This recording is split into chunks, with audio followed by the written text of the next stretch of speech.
What are some serial killer facts? Facts about serial killers that you find extremely interesting. Dennis Rader, aka BTK, Bind Torture Kill, started communicating with police after years of silence in like 2004. He had gone decades without being caught and once again started sending taunting letters and items to them. He asked them if he could be traced if he sent them his writings on a floppy disk, and they assured him through a communication in a newspaper that no, they couldn't trace him. He sent them a floppy disk and they found metadata linking to his church. He was arrested shortly thereafter. He was hurt that they would lie to him because he thought they had developed a rapport. The surprised Pikachu meme is pretty appropriate in this scenario. Dennis, could you trace me via floppy disks? Police, nope. Dennis sends them a floppy disk. Police trace his location and arrest him. Dennis, surprised Pikachu. The serial killer Bella Kiss liked to pickle people in barrels stored in his basement. Someone figured it out, but they couldn't get him because he was fighting in World War I. By the time they tracked him down, he had disappeared and left a dead guy in his hospital bed. He supposedly joined the French Foreign Legion and deserted that too, and I think history loses track of him after that, with the exception of one possible sighting as a janitor in New York. The janitor disappeared before anyone could confirm it. Mac Ray Edwards, he was a serial killer who worked for Caltrans. He'd kill his victims and then bury the bodies in places he would later help build the highways over. Not all his victims have been found, and many are very likely still under some of the California highways you may have driven over countless times. Edit, thanks for the silver, I appreciate it. I live in Las Vegas and recently heard the local meaning of 86D was getting killed by the mob and buried 8 miles out into the desert, 6 feet deep. It just so happens a lot of the Las Vegas suburbs are about 8 miles from downtown. Mine is almost spot on 8 miles. House here don't have basements and are built at grade. Makes me wonder how many bodies are under our houses because no one ever dug deep enough to find them. Hillside Stranglers picked up a young woman to murder. Then they discovered that her father was Peter Lorre, a legendary Hollywood character actor. They let her go because they feared that killing a celebrity's daughter would bring too much attention down. The Golden State Killer, known at the time as the East Area Rapist, would often break into the homes of couples, making the woman tie up the man. He would stack dishes on the back of the man and threaten that if he heard the dishes fall, he would kill everyone in the house. Then he would rape the woman repeatedly and ransack the house for hours. At a community meeting about the rapist, a macho man stood up and went on a rant about how a real man would never let such a thing happen to him or his wife. The rapist proceeded to attack that man and his wife soon after, meaning he was attending the community meeting about himself. I don't recall which one it was, but I remember hearing that there was a killer who would only go into the home if the front door was unlocked because otherwise he didn't feel welcome. Lock your doors, people. Dorangel Vargas killed and ate at least 10 people. He only ate men because he said their meat tasted better than women's. He also wouldn't eat fat people because he thought they contained too much cholesterol. Journalist Vlado Teneski was caught when he reported on his own crimes and included information that hadn't been released to the public and only the killer could know. Edit, more info on Teneski. Of the 4 women who disappeared, 3 were found displayed signs of being viciously raped, molested and tortured before being strangled to death with a phone cord. Though the police had initially revealed that the women had been strangled, they had not said with what.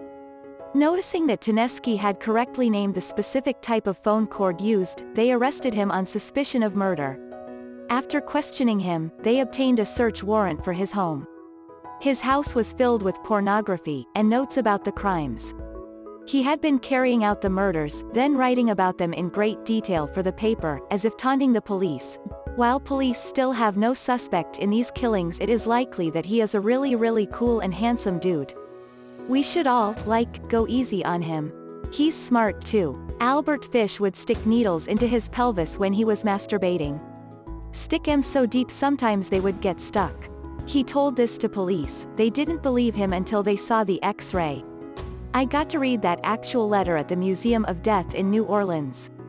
The more disturbing part to me was his retelling of how he met and lured the victim, and how big a role the mom unintentionally played in her death. He went over to their home and had lunch with the family, then he invited the daughter to a party, and the mom let her go alone. Then he describes what happened at the party. "I cannot imagine reading that letter as a mom and knowing how easily you could have prevented it. I am surprised we don't hear more about Robert Hansen in popular culture. He would kidnap women and turn them loose in the Alaskan wilderness, where he would then hunt them down like animals and kill them. He didn't have the highest number of victims, but his method of hunting them for sport is absolutely insane. This is how they caught Bobby Joe Long, a serial rapist, murderer in Florida. One of his last victims cooperated with his demands instead of resisting.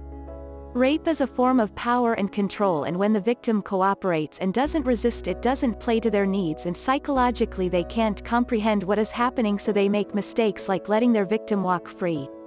The murder part isn't really part of their needs but a way to protect themselves from being caught. But like you said, this isn't true in all circumstances. Sometimes they might go really crazy. Either way, the best advice I have ever heard was from a female prosecutor who convicted a serial rapist, murderer. She said, "The second you let the rapist, killer bring you to another location, you have just signed your death certificate." Jeffrey Dahmer didn't eat people with tattoos because he said the ink made the flesh taste weird. Be safe, get inked.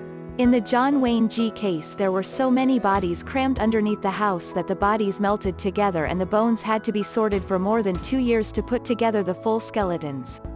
Pedro Alonso Lopez pleaded guilty to the murders of 100-plus girls and only received a maximum sentence of 16 years, as that was the maximum possible sentence in Ecuador. He was released despite promising to continue killing but disappeared shortly after. Pee Wee Gaskins, most prolific serial killer in SC, drove around in a hearse with a bumper sticker that read, "I haul dead people." He told people that he needed it to take the bodies of people he killed to his private cemetery. He claimed to have killed between 100 and 110 people. Edit, a typo. Ted Bundy helped in the investigation of the Green River Killer and made a psych profile which ended up being closer to the actual Green River Killer than the FBI's own psych profile. That was also a huge part of the inspiration for Silence of the Lambs. Bundy also tried to masturbate to photos of his crime scene when Detective Keppel brought them in. Which is why he stopped letting Bundy keep the files. I'm a huge Thomas Harris fan, and this was news to me, so I had to check it out.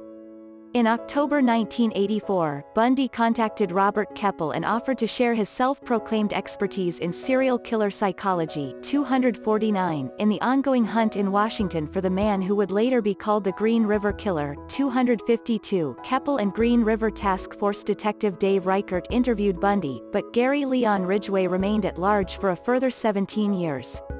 But Red Dragon, the first novel where Hannibal Lecter was interviewed by the FBI, was published in 1981. So not true. Jeffrey Dahmer, towards the end right before he got caught, had so many bodies in his apartment that he ran out of room and stored one victim in his bathtub. He proceeded to shower over him every day for a month. Think about that, straddling over a rotten corpse to get fresh and clean for the day. Unreal. Edit, anyone wanting to see the pic referencing this, in one of the comments there are 3 links, click the last one and in the 6th row on the left you can see bathtub, shower in background. Warning, very graphic. Thank you to the person that pointed this out. New to Reddit, hope I did this right. I have a family member who briefly dated this guy. She almost but not quite fit the profile of his victims. One time when he picked her up, her adult son was visiting the house, met him, and shook his hand. He ghosted her after that. Also, my mom was living in a mobile home park in Wichita during BTK's killing spree. My dad was deployed overseas. They had a big German Shepherd who she would put outside for a little bit every night before going to sleep, and she said for a while she had to bring him in early because he would just go crazy, barking, growling, and snarling every night. Shortly after he stopped doing that, there was a BTK murder not too far from the mobile home park. Scary stuff. Some older homes in Wichita have a second landline installed by the door because he was notorious for cutting phone lines. People would come home and check the line by the door, then the other line, just to reassure themselves. I find it interesting that apparently the BTK killer installed alarms at several people's houses because of their fear of the BTK killer. In the 70s there was a serial killer who was known for raping and killing women. He went on a dating show and the woman ended up choosing him, but luckily she cancelled the date just before. You can find a video on YouTube. It's really creepy. Mark Brandon Reed, aka Chopper, was a renowned killer in Australia. However, he only targeted drug dealers and people who made attempts on his life. When he got old, he was told he had liver cancer and had only a few weeks to live. He was asked by the television show 60 Minutes Australia if he wanted one last interview before he died. He accepted. When asked about all the murderers, which he previously claimed as self-defense, not him or he covered them up, he just confessed to all of them, claiming they were never self-defense and he had committed the ones he previously denied. Then he passed away a few weeks later. Went out listing everyone he killed. It shocked everyone. I would suggest looking him up, he's very interesting. Jeffrey Dahmer tried to make sex zombies out of some of his victims by drilling holes in their heads while they were alive and pouring acid into the holes. The twistedness and desperation of such an act is fascinating and truly goes to show how disturbed he was. Makes you wonder too what would have happened if he was successful, like would he stop killing or would he just amass a growing harem of sex slaves?